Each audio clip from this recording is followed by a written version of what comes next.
Hello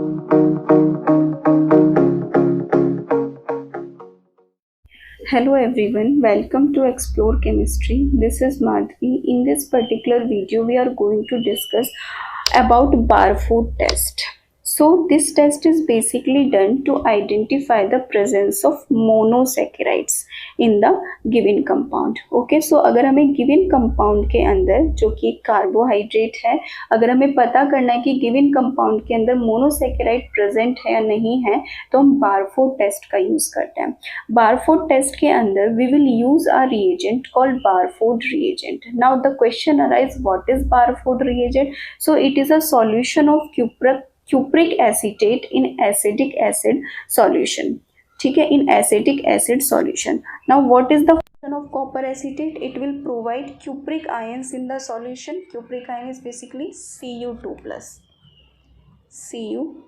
ions in the solution. What is the function of acetic acid? It will provide acidic medium. Okay, so now what is the basic procedure to do Barfoed test? तो सबसे पहले हम क्या करेंगे, एक test tube लेंगे. ठीक है, उसके अंदर जो भी हमारा गिवन कार्बोहाइड्रेट है वो हम ऐड करेंगे, जो भी हमारा गिवन कंपाउंड है वो ऐड कर लेंगे. अब इसके अंदर हम क्या करते हैं, बारफोर्ड रिएजेंट ऐड करते हैं. क्या ऐड करेंगे हम? बारफोर्ड रिएजेंट ऐड करेंगे. After that we will boil it in a water bath. हम इसको 5 मिनट्स के लिए वाटर बाथ के अंदर बॉईल करेंगे. अगर आपके पास एक रेड पीपीटी फॉर्म हो जा रहा है, ठीक है, तो आपके पास मोनोसेकेराइड प्रेजेंट है, अदरवाइज वो प्रेजेंट नहीं है. अगर आपका लॉन्ग हीटिंग करने पे, ठीक है, तब आपका रेड पीपीटी आ रहा है, तो कहीं ना कहीं आपके पास डाइसेकेराइड भी प्रेजेंट हो सकता है. ठीक है, so monosaccharides react with this reagent within 5 minutes. मतलब अगर 5 मिनट के अंदर अंदर आ गया तो हम बोलेंगे मोनोसेकेराइड्स, अदरवाइज हम नो बोल देंगे. ठीक है, to give a brick red ppt of cupric oxide.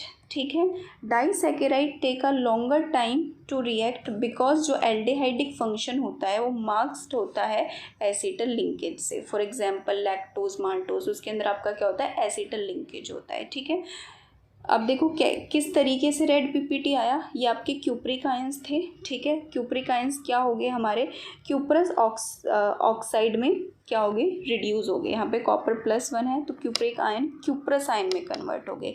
जो हमारा मोनोसेकेराइड था, ठीक है, वो किस में ऑक्सीडाइज होगा, एसिड के अंदर. ठीक है, this test is used to differentiate between monosaccharide and disaccharide, जो मैं आपको ऑलरेडी बता चुकी हूँ. ठीक है, अब देखो हमें गिवन कंपाउंड के अंदर ये पता चल गया. सबसे पहले हमें पता चला था कि कार्बोहाइड्रेट है. ठीक है, फिर उसके बाद हमें पता चला था कि रिड्यूसिंग शुगर है. ठीक है, ये मैंने आपको बताया हुआ है ऑलरेडी कि रिड्यूसिंग शुगर है या फिर वो एक नॉन रिड्यूसिंग शुगर है.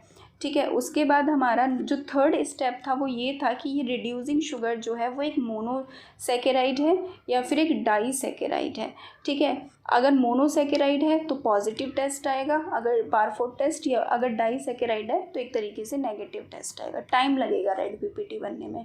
नाउ जो हमारा नेक्स्ट स्टेप होगा इस पूरे कार्बोहाइड्रेट के डिटेक्शन में कि पर्टिकुलर कौन सा कार्बोहाइड्रेट प्रेजेंट है, वो है अब हमारा फोर्थ टेस्ट, सेलिवनॉफ टेस्ट. ठीक है, इस टेस्ट के अंदर बेसिकली हमें ये पता चलता है कि वो एक मोनोसेकेराइड जो है वो एक कीटोज है या फिर एल्डोज है. मतलब उसके अंदर हमारा कीटोन ग्रुप प्रेजेंट है या फिर वो एल्डिहाइड ग्रुप प्रेजेंट है. फॉर एग्जांपल एल्डोज का एग्जांपल हम ग्लूकोज बोल सकते हैं और कीटोज का एग्जांपल हम फ्रक्टोज बोल सकते हैं.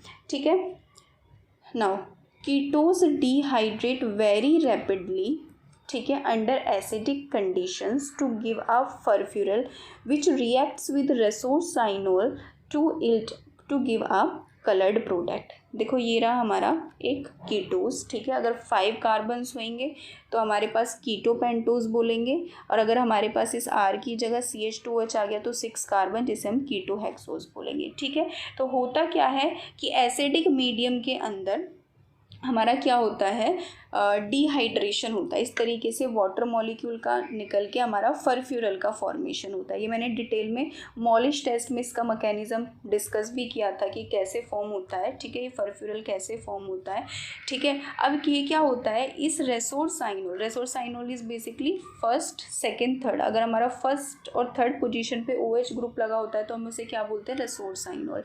इसके साथ रिएक्ट करके क्या देता है, कलर्ड प्रोडक्ट का फॉर्मेशन देता है, ठीक है। तो अगर ये चीज़ हो गई तो कीटोज प्रेजेंट है, ठीक है।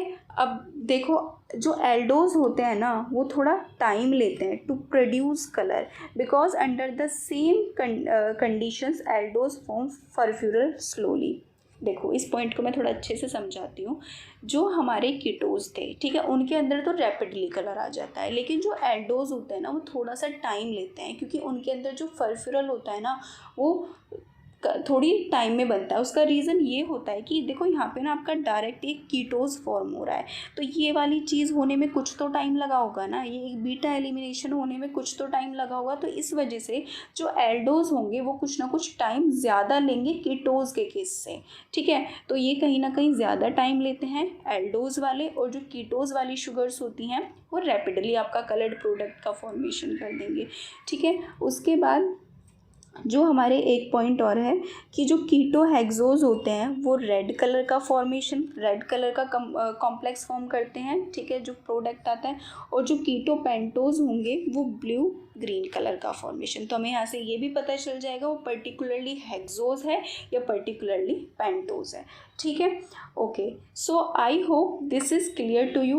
इन the next video I will discuss a very important, जो कि आपका लास्ट स्टेप होता है, दैट इज़ ओसाजोन फॉर्मेशन। तो वो वीडियो आपको बिल्कुल भी स्किप मत करना, बिकॉज वो बहुत इंपॉर्टेंट होने वाली है, ठीक है। अब हम बिल्कुल लास्ट हैं, ये 4 टेस्ट हमें करने होते हैं। Molisch test, the next is your reducing sugar, non reducing sugar के लिए, थर्ड आपने ये बेनेडिक्ट टेस्ट किया, फिर आपने सेलिवनॉफ टेस्ट किया, अब लास्ट हमारे पास बचा है ओसाजोन फॉर्मेशन, ठीक है। That is very important. So I hope this video will be helpful for you.